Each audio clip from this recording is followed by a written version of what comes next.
So this is one of the 2 classroom exits. If there is a fire drill, I expect this half of the classroom to exit through this door and the other half of the classroom to exit through the adjacent door. Last person out, make sure you close the door. It will automatically lock.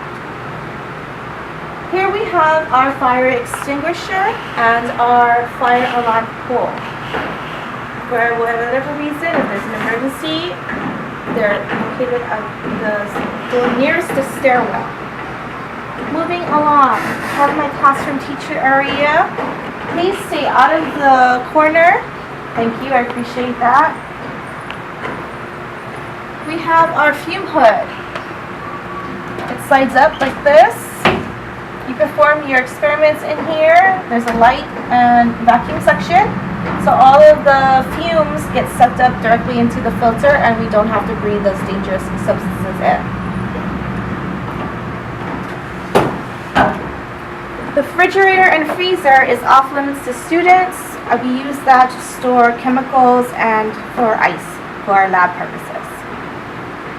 The chemical storage room is off limits to all students. You should not have any reason to go in there ever. If there's anything that needs to be taken out of there, I will do it. Next to the podium, I should say rather inside of the podium, we have the box with gloves for classroom experiments. I have a regular dustpan. I also have the broken glass dustpan and the broken glass bin.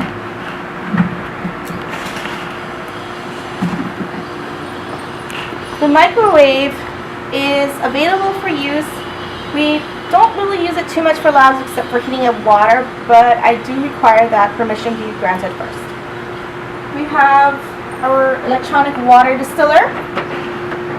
So distilled water is created by heating the water up, the steam condenses and turns it back into a liquid, and this is the water that we use for our experiments. The dispenser is a large container behind the microwave, and that's where you can refill up your individual water distilled containers. There's 2 sinks here. I just want to remind you that only one of them is a sink. The other one is hooked up to this cable here that was the old water distiller. So please do not use the sink with the bucket on it. Next to the sinks, you will find the test tube racks. This is where you can put your clean wash test tubes and also your beakers and any flasks that need to dry. For the smaller sinks, we have these dish racks.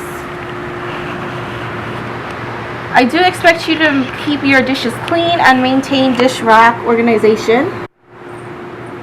For those labs that require lab safety goggles and aprons, your lab goggles are located in this cabinet and your aprons are located on this rack here.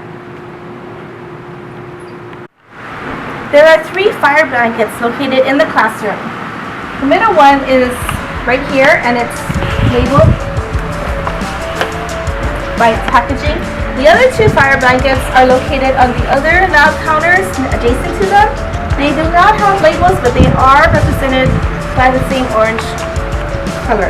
This is the emergency shower in case you need to rinse off any chemicals that have spilled onto your person. It is operated by slipping into the shower. Gently and steadily pull down the large ring and the water will come pouring down out of the shower head. If you have an emergency where you get chemicals in your eye, the eye wash is located right below it. You can operate it by pushing on this lever against the wall. The water will come shooting out of the faucets into your eyes. It is recommended that at least 10 to 15 minutes of a chemical flush for your eyes.